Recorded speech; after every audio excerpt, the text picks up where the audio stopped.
bo'lsa kelishidan oldin xabar beradi debdi. Siz bo'lsa xabar qilmay kelasiz debdi. U kishi aytgan ekanlar, Malakul Maut. Dunyoda men shu qadar ko'p xabar beramanki, manchalik birov xabar bergan emas debdilar.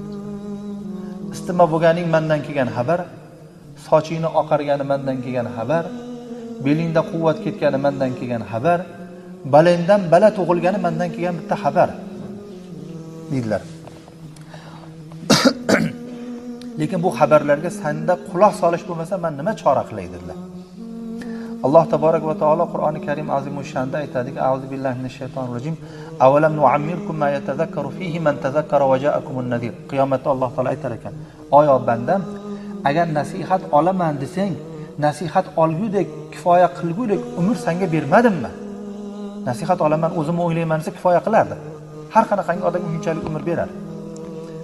Va sizlarga ogohlantiruvchi kelmadimi?